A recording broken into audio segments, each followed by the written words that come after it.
एक सामान्य स्कूल के दिन हारुका अपनी डेस्क पर अकेला बैठा हुआ है क्योंकि वह पूरी तरह से अकेला है। हारुका अच्छी तरह जानता है कि वह एक अकेला इंसान है और सच्चाई यह है कि वह अकेले रहना पसंद करता है क्योंकि उसके पास दूसरा कोई चॉइस नहीं है क्लासमेट के साथ समय बिताने के, और वह उन्हें बिल्कुल पसंद नहीं करता। क्लास में कई तरह के समूह हैं जिनमें गुंडे, लोकप्रिय लड़कियां, जिम वाले लड़के और बाकी वे लोग जिनकी किसी को परवाह नहीं है शामिल हैं। हारुका इनमें से किसी भी समूह में नहीं आता और उसे इससे कोई आपत्ति नहीं है क्योंकि उसके पास दोस्तों के बिना अपने किताबें पढ़ने का ज्यादा समय है। लेकिन उसकी पढ़ाई का सत्र तब बाधित हो जाता है जब उसके नीचे एक तेज रोशनी दिखाई देती है। ऐसा लगता है कि छात्रों के नीचे एक समनिंग सर्कल उभर रहा है और कुछ समय के लिए हारुका उत्साहित हो जाता है क्योंकि उसे पता है कि इसका मतलब है कि वह एक इसेकाई एडवेंचर पर जा रहा है। लेकिन फिर उसे एहसास होता है कि एक अकेले इंसान के लिए उसे बहुत ज्यादा स्क्रीन टाइम मिल रहा है और अगर उसे इसेकाई के बारे में कुछ पता है तो इसका मतलब है कि उसके साथ कुछ गड़बड़ होने वाली है। वह खुद को किसी मुसीबत में फंसने नहीं देना चाहता, खासकर जब तक GTA 6 रिलीज नहीं हो जाती। इसलिए जब तक पोर्टल लोड हो रहा है वह दरवाजे की ओर जाता है और बाहर निकलने की कोशिश करता है। दुर्भाग्यवश दरवाजा किसी जादू से बंद है, इसीलिए चाहे वह कितनी भी ताकत लगाए वह बाहर नहीं जा पाता। पोर्टल लगभग लोड हो चुका है और उसके सहपाठी गायब होने लगते हैं। अपनी दूसरी दुनिया की तकदीर से बचने के लिए आखिरी कोशिश के रूप में हारुका छत के वेंट्स में घुसने का फैसला करता है। वह कूदकर क्लास की छत में प्रवेश कर जाता है, लेकिन जब उसे लगता है कि वह सुरक्षित है तो समनिंग सर्कल छत के माध्यम से उसका पीछा करता है और वह फिर भी समन हो जाता है। हारुका अब दूसरी दुनिया में है और चूंकि उसे पहले से पता है कि यह सब कैसे होता है, वह उम्मीद करता है कि कोई मोटा राजा या सुंदर राजकुमारी जल्द ही आएगी और उससे मदद मांगेगी, लेकिन ऐसा नहीं होता। हारुका एक गंजे बूढ़े आदमी को देखता है जो घबराहट में अपने हाथ हिला रहा है और हारुका को देखकर घबरा रहा है। वह आदमी भगवान है और वही समनिंग का जिम्मेदार था। उसने पहले ही हारुका के सभी सहपाठियों को दूसरी दुनिया में भेज दिया है, लेकिन हारुका के छत में छुपने के कारण उसकी समनिंग में देरी हो गई और भगवान को उसे जल्दी से दूसरी दुनिया में भेजना होगा ताकि वह इस गड़बड़ी के लिए मुसीबत में न फंस जाए।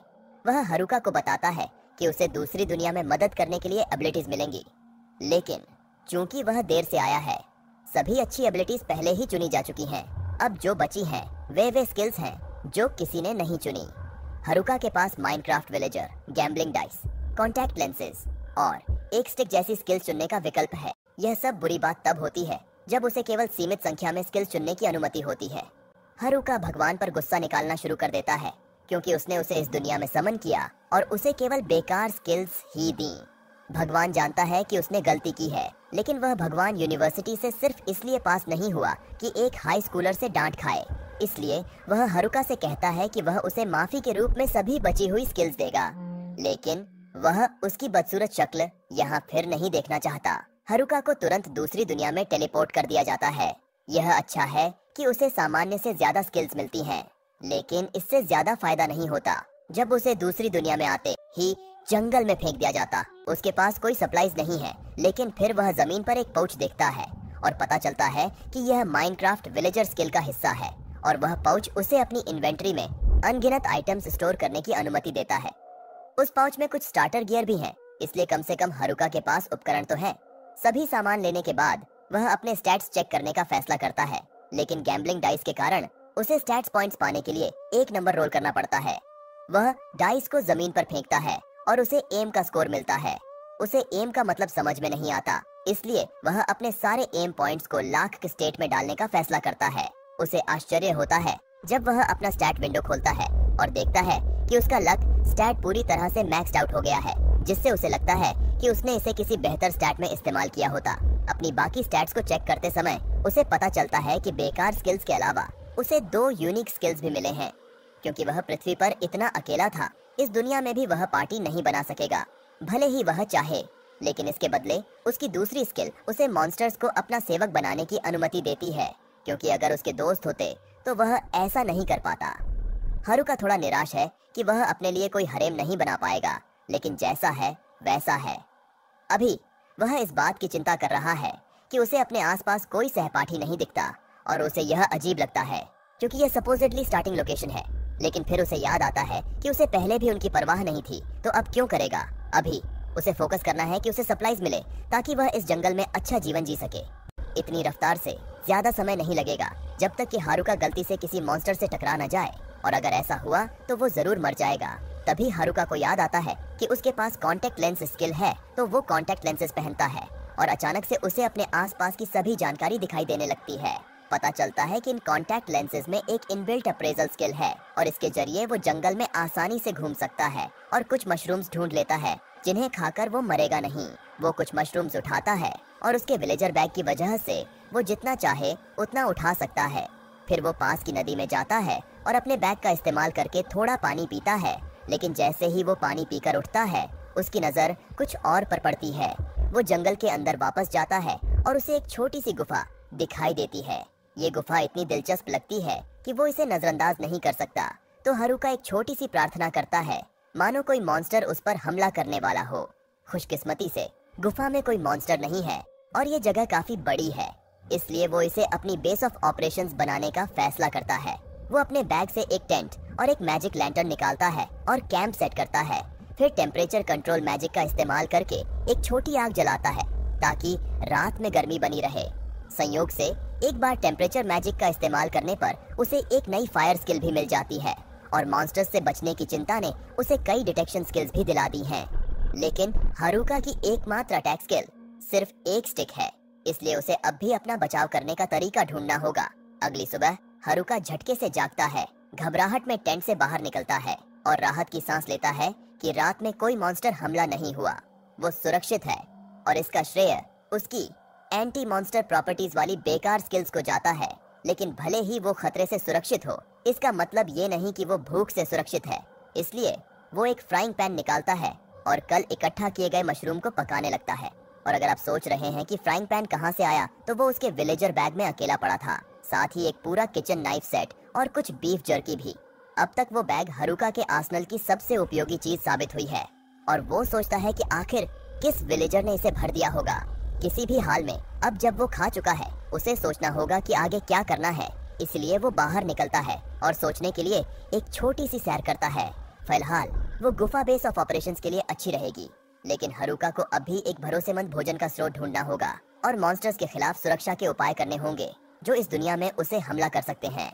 खुशकिस्मती से उसके कॉन्टैक्ट लेंसेज की मदद से उसके लिए काफी खाना जुटाना मुश्किल नहीं होगा, क्योंकि उसे तुरंत और मशरूम्स और कुछ हर्ब्स मिल जाते हैं। लेकिन उसे अब भी अपने मॉन्स्टर समस्या का हल निकालना होगा। तभी हारुका की डिटेक्शन स्किल काम करने लगती है और उसे पास में कुछ हलचल महसूस होती है, इसलिए वो इसे चेक करने का फैसला करता है। और जैसे ही उसे एहसास होता है कि ये शोर गॉब्लिन्स के कारण हो रहा है, वो डर जाता है। अगर एक गॉब्लिन होता तो भी काफी बुरा होता, लेकिन यहाँ दो हैं और दोनों की स्ट्रेंथ स्टैट्स हारुका से ज्यादा है। वो सोचता है कि क्या वो अपनी मौजूदा ताकत के साथ उन्हें हरा पाएगा और भागने का विचार करता है। लेकिन इस जंगल में रहने का मतलब है कि अगर उसे जीवित रहना है तो उसे किसी न किसी मोड़ पर गॉब्लिन्स से लड़ना होगा। इसलिए वो फैसला करता है कि जब उसके पास सरप्राइज अटैक का फायदा है तो इसी समय उनसे निपट लेता है। ये सोचकर वो यकीन नहीं करता कि उसकी स्टिक इस काम के लिए पर्याप्त होगी, इसलिए वो अपनी एक ट्रैश स्किल का इस्तेमाल करता है स्टिक को मैजिक से लपेटने के लिए और देखता है कि क्या होता है। ये उम्मीद से बेहतर काम करता है, इसलिए वो झाड़ियों से बाहर कूदता है और एक गॉब्लिन के सिर पर वार करता है। गॉब्लिन चकरा जाता है, लेकिन हारुका वहां नहीं रुकता और तब तक उसे मारता रहता है जब तक वो मर नहीं जाता। एक गॉब्लिन खत्म हो गया, लेकिन हारुका को अभी दूसरे से निपटना बाकी है। जैसे ही दूसरा गॉब्लिन उस पर हमला करता है, वो उसकी वार से बच जाता है। अब जब उसे लड़ाई का अंदाजा हो गया है, हारुका को एहसास होता है कि गॉब्लिन के हमले वास्तव में काफी आसान है, इसलिए वो आसानी से उन्हें डॉज कर लेता है और फिर उसे मैजिक की वेव से मारता है। अपनी पहली गॉब्लिन लड़ाई जीतने के बाद हारुका सोचता है कि आज के लिए इतना काम काफी है और गुफा में वापस लौट आता है ताकि थोड़ा आराम कर सके। वापस आकर वो कुछ मशरूम्स भूनता है और गॉब्लिन के कॉर्प्स से मिली क्लब को देखता है। वो हाई डैमेज तो करता है, लेकिन भारी है और उसकी रेंज भी कम है, इसलिए हारुका फिलहाल अपनी स्टिक का इस्तेमाल जारी रखने का फैसला करता है। फिर वो अपने बाकी स्टैट्स चेक करता है और उसकी हैरानी की सीमा नहीं रहती जब उसे पता चलता है कि आज की लड़ाई से उसका लेवल अप हो गया है। और सिर्फ इतना ही नहीं, उसके सारे एग्जिस्टिंग स्टैट्स भी दोगुने हो गए हैं। अगली सुबह हारुका उठता है और हमेशा की तरह नाश्ता करता है, लेकिन अब उसे हर वक्त सिर्फ मशरूम्स खाकर ऊब सी होने लगी है। उसे सच में यहाँ कुछ मीट खाने का मन है, लेकिन इसके लिए उसे पहले हंटिंग सीखनी होगी और उससे पहले खुद को एनहांस करना होगा। सबसे पहले वो अपने नए मिले मैजिक फ्यूजन स्किल को आजमाना चाहता है। संक्षेप में ये स्किल उसकी पूरी बॉडी को मैजिक से कवर कर देता है ताकि उसकी फिजिकल और मैजिकल डिफेंसेस बढ़ जाएं। इसके अलावा उसकी स्ट्रेंथ भी काफी बढ़ जाती है, जिससे वो लड़ाई में ज्यादा प्रभावी हो सकता है। साथ ही उसका अप्रेजल स्किल भी लेवल 2 पर अपग्रेड हो गया है, तो वो इसे इस्तेमाल करता है यह देखने के लिए कि कुछ बदला है या नहीं। लेकिन फर्क बस इतना है कि अब डिस्क्रिप्शंस के साथ एक क्वेश्चन मार्क दिखता है। हरुका ने शायद कभी वीडियो गेम्स नहीं खेले हैं, इसलिए वो क्वेश्चन मार्क आइकॉन का मतलब समझने में 1 मिनट बर्बाद कर देता है और अंत में इसे छोड़कर आगे बढ़ जाता है। इसके बजाय वो बाहर जाकर मैजिक ट्रेनिंग करने का फैसला करता है। जाते वक्त उसे जमीन पर कुछ दिखाई देता है।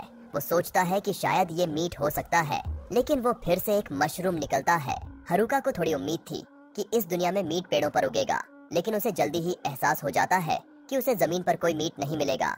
इसलिए वो अपने मैजिक ट्रेनिंग पर ध्यान देता है। वो अपनी माना इन्फ्यूजन स्किल एक्टिवेट करता है और एक कदम आगे बढ़ता है, लेकिन फिजिकल बूस्ट की वजह से वो कई मीटर आगे उड़ जाता है। उसका शरीर पहले से काफी हल्का महसूस हो रहा है और अब वो बड़ी आसानी से जंगल में ऐसे दौड़ सकता है जैसे टेलीपोर्ट कर रहा हो। इसके अलावा उसकी डेक्सटेरिटी भी काफी बढ़ गई है, जिससे वो चीजों को सही तरीके से और तेजी से स्ट्राइक कर सकता है। अपनी एनहांस्ड स्ट्रेंथ का पहला प्रयोग वो 2 रैंडम गॉब्लिन्स पर करता है और कल की तरह नहीं, अब वो एक ही हिट में गॉब्लिन को गिरा देता है। अब उसे अपनी नई ताकत पर काफी कॉन्फिडेंस हो गया है, इसलिए वो और भी गॉब्लिन्स को हैंडल करने का सोचता है।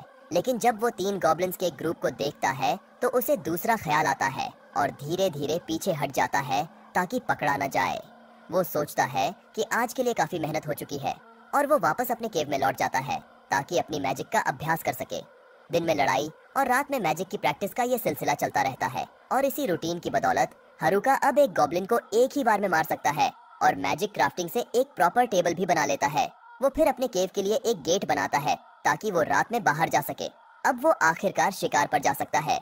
वो एक रैबिट के पीछे जाता है क्योंकि उसे काफी समय से मीट का स्वाद नहीं मिला है, और जब वो उसे पकड़ने ही वाला होता है और पकाने की तैयारी करता है तभी उसे पास में कुछ और दिखाई देता है। पहले तो उसे लगता है कि ये कोई गॉब्लिन है, लेकिन ध्यान से देखने पर वो पाता है कि ये उससे भी बुरा है। ये उसकी क्लास के डेलिंक्वेंट्स हैं और वो उनसे डील नहीं करना चाहता, इसलिए वो दूसरी दिशा में चुपचाप भागने का फैसला करता है। वो आगे बढ़ता है, लेकिन जल्दी ही उसे एहसास होता है लोकप्रिय लड़कियां, जिम ब्रो और नर्ड्स भी यहाँ हैं। उसे नर्ड्स से उतनी परेशानी नहीं है क्योंकि कभी कभी स्कूल में वो उनके साथ बैठा करता था, लेकिन अब भी उनसे बात करने का उसका मन नहीं है। आखिरकार उसकी नज़र स्टूडेंट काउंसिल ग्रुप पर पड़ती है, जिसमें क्लास रेप भी है। हालांकि उसे अपनी क्लास के लोगों से घुलना मिलना बिल्कुल पसंद नहीं है, लेकिन उसे मानना पड़ेगा कि क्लास रेप हमेशा उसके साथ अच्छा व्यवहार करती थी, इसलिए कम से कम उसकी इस काइंडनेस को लौटाना तो बनता है, भले ही सिर्फ एक हेलो ही क्यों ना कहना हो। वो थोड़ी देर के लिए सोचता है कि क्या खुद को सामने लाकर उससे बात करनी चाहिए, लेकिन फिर उसे लगता है कि इससे उसका अकेला रहने का सपना टूट जाएगा, क्योंकि किसी को नहीं पता कि वो यहाँ है। उसे अकेले रहने का असली मौका मिल रहा है, जैसा वो हमेशा से चाहता था। न कोई बेकार की बातें, न कोई टैक्सेस और न ही कोई उसे परेशान करने वाला। वो नहीं चाहता कि उसके क्लासमेट्स के साथ इंटरेक्शन से ये सब बिगड़ जाए, क्योंकि वो वैसे भी काफी अनोइंग है। इसीलिए वो आधिकारिक तौर पर फैसला करता है कि वो अपने क्लासमेट्स को नजरअंदाज करेगा और इस दुनिया को अकेले जीतने के लिए निकलेगा। यह था एपिसोड 1 का अंत। अगला भाग मिस न करने के लिए सब्सक्राइब करें।